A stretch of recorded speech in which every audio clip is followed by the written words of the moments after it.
we're building rapport with our clients with meeting after meeting after meeting after meeting in person, except it's on video conference.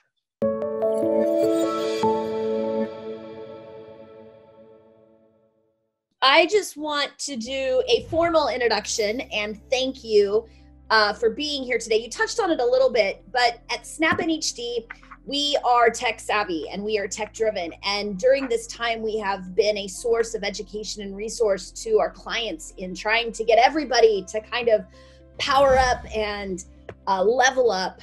And one of the quotes that you and I have talked about was at the very beginning of this: pivot, don't pause.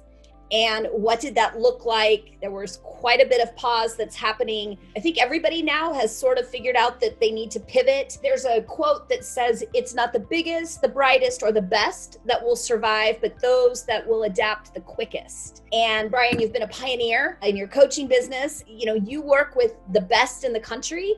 And so we're asking you today to kind of share how these folks have pivoted outside of our area and within our area. We're seeing it, you know, of course, within our own associations. And so we want to talk about technology a lot and how that has helped people, how agents have used technology to pivot their businesses, starting with the basics like we are right now in video conferencing. I know 2 months ago, this was awfully scary to be on. Yeah. So let's kind of touch a little bit and I'll let you say a little bit about yourself and kind of lead into what we're doing today. That's exactly why I got this haircut. It's because of video conferencing. Like I'm so used to hiding, you know, now you just got to always be ready on the go. So, you know, you get a real short haircut.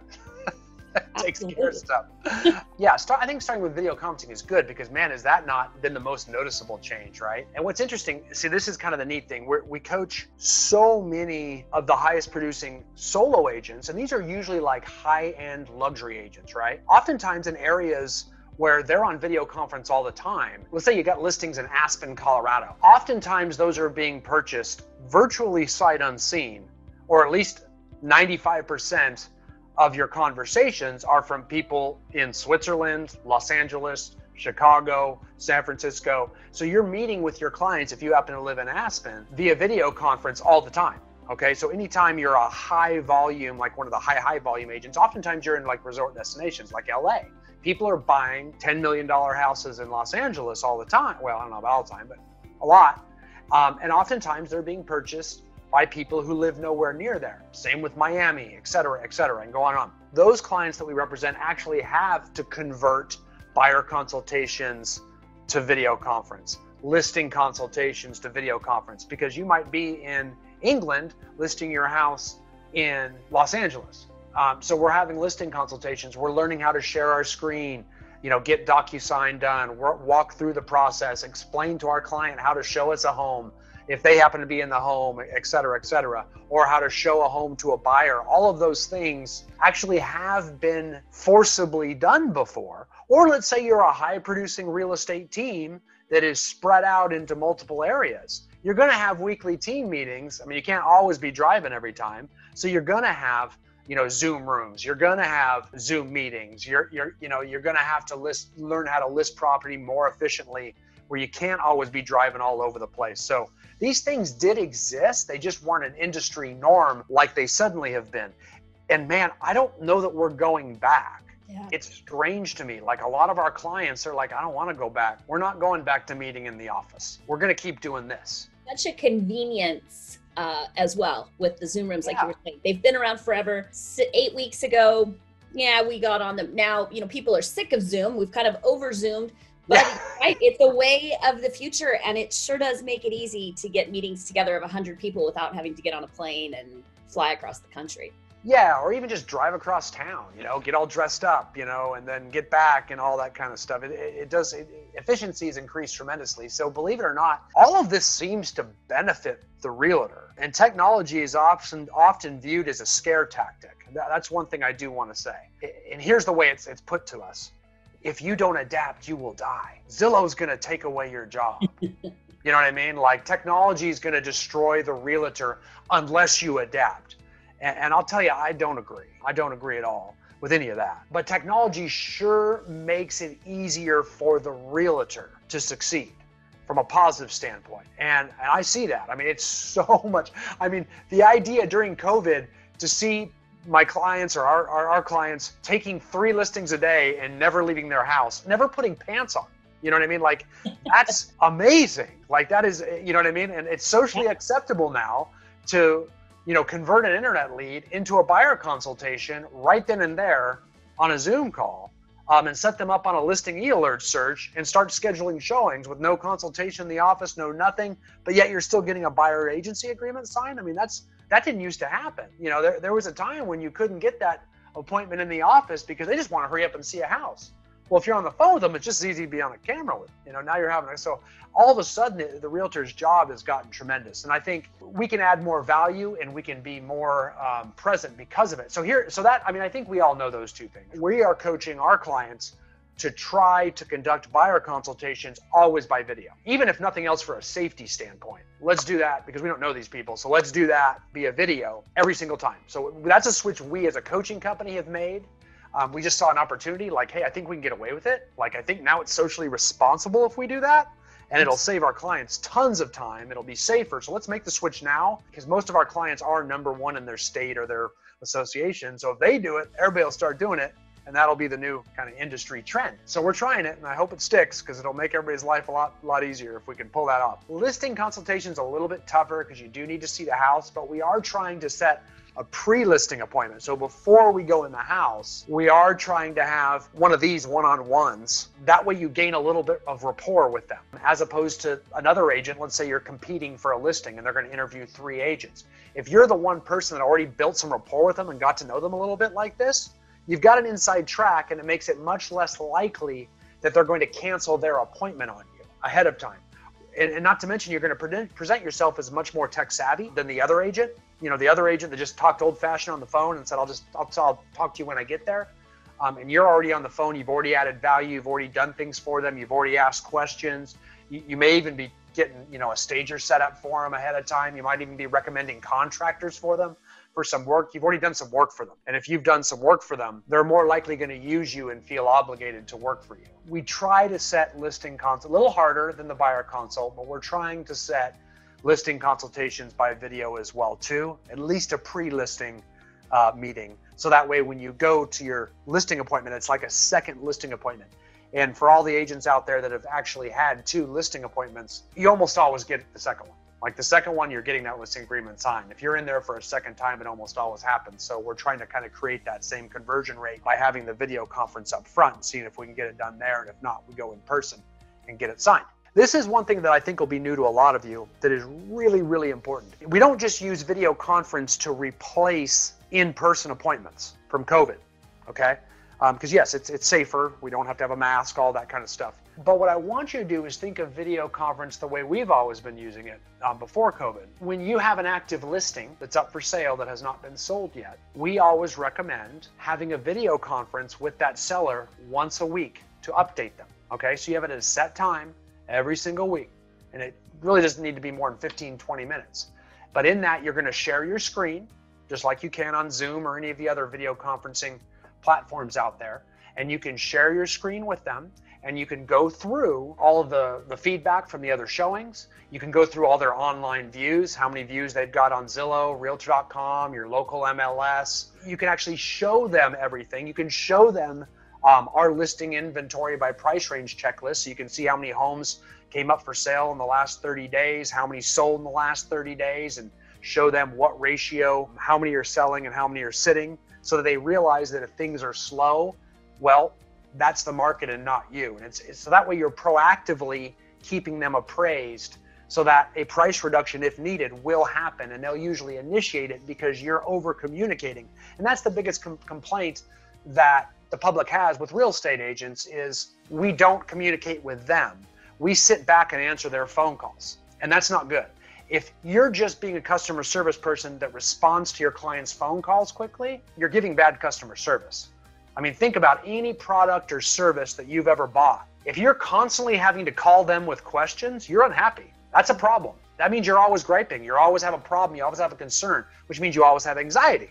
However, if your real estate agent is constantly meeting with you to keep you aware, preventively striking all of your anxiety and concerns with information they're providing you, you're going to feel like, whoa, I've never sold a house with someone like this before. I've never had an agent that met with me every single week to kind of keep me up to date on the strategy and the situation in the market that stayed ahead of me. I never even had to call them. Guess what? You won't get phone calls late at night and on weekends either, because you're initiating all of the contact. They won't feel the need to call you because they know they're meeting with you later that week anyway. So they will just wait for that meeting, and it'll be very professional, right? And that same thing is true once we go under contract, whether you represent the buyer or the seller. You always want to preventatively and proactively meet with your client once a week at the same time, on the same day. Don't think that just because you call them about something that happens to be coming up, that counts, okay? That doesn't. You need to create a system that feels like a professional process. So they feel like, wow, this is very professional. So when they have questions, they don't have to just randomly call you. They can just save it for your conversation. Every conversation feels normal that way. Quite frankly, a telephone call in today's world feels like an emergency, like a red alarm fire. So if you're constantly stressing them out, like calling them all the time, like, oh my gosh, now we got to do the appraisal. Oh my gosh, now we got to do the inspection. Oh my gosh, we need this. This is like nice and orderly, where every week we can remind them, okay, so just to let you know what's coming next. You know, we got an appraiser coming through this weekend. We'll need to get that appraisal back because our contingencies are going to be expiring on this date. So we'll need to make sure it appraises by then. The inspector is going into the house on Tuesday. Once again, by this date, we need to actually make sure we're okay with what's inside the home and ask for any repairs. So those 2-day inspections are scheduled for this time. And then our close date is still scheduled for the 30th of the month, let's say. Right? The next week, same thing. We're reminding them of the important inspections, when they're being done, when the close date is, important contingency deadlines, just constantly reminding them every single week. And it's amazing. We think they know all these dates because we keep a checklist. Hopefully we do. They have no clue. They don't know. So, but if we're always, they never have stress if we're telling them in advance. And the fact that we're doing it via video conference as opposed to a phone call is so much more powerful, because what we're doing is we're building rapport with our clients with meeting after meeting after meeting after meeting in person, except it's on video conference. The likelihood that they're going to refer us to somebody they know during that transaction is so dang high, because right now they're like, I'm so impressed with this guy. I've never bought and sold a house like this before. And I really, like, he's on it. He's with me every single week. He's telling me what's going. I just feel totally in control.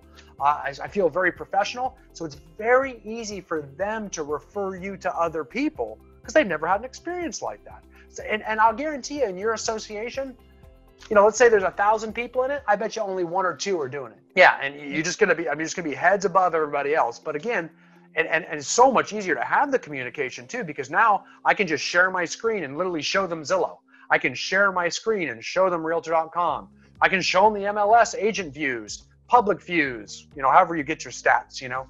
I can show them feedback from my showing service, you know, what all the agents are saying. I don't have to print it all out, send it all to them. It gets clunky. They may or may not have it when you talk to them. This way I'm just showing them live and they're just like, whoa, this is cool. You know what I mean?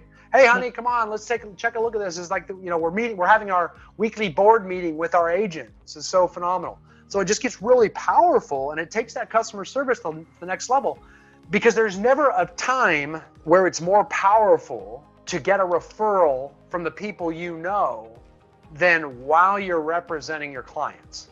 And if you don't understand why, think of it this way. Heather, when was the last time you bought a car? A year and a half ago. Okay, what did you buy? I bought a Toyota. Oh, you bought a Toyota, okay. So when you were in the market for this car, okay, at that point in time, like leading up to the purchase, you're looking at everything on the road. Absolutely. Because you're in the market. So at that point in time, you know every Toyota, you know every single make and model of a Toyota, you know all of Toyota's competitors and what they look like, you even know what their price ranges are. I mean, when you drive anywhere, you're actually a hazard on the road, because all you're doing is looking at the other cars, because you are totally in tune with whatever that is, the sedan, you know, I don't know, that type of car, right? Otherwise, you're not. It's back to normal. The same thing is true when people are buying a house. When people are buying a house, they naturally gravitate to other people that have bought a house or are going to buy a house. They are in the market, so they have something in common at a backyard barbecue, at the soccer game, with friends. They'll even reach out, you know, and like find out, hey, did you guys go through this? So if you are putting your best foot forward and making a very strong impression while they're in the middle of the transaction, they will talk about how awesome you are to the other people that are in the market. Now, right after you buy your Toyota, for the next 3 months, you freaking love your Toyota. And you tell everybody how much you love your Toyota because everybody sees you and goes, man, Heather, I love your Toyota. I'm actually saying it like my father would have. Toyota. Yeah. But that's, you know what I mean? Yeah, Toyota. But that's, they'll actually see that and they'll talk about it. So now yeah, I love it because here's why. So when they say, hey, I love your house, or they're talking about buying your house, or they're asking you, so when are you moving in? Man, it is so easy to drop a referral right there, a recommendation, because they're saying, it's great, man, our realtor's on it, it's wonderful. That's when you're on the tip of their tongue and you have the highest likelihood to be referred by someone in your SOI. It's right when they're representing you and shortly thereafter. And if you make that powerful impact on them by just evidencing a higher level of customer service, it's absolutely phenomenal.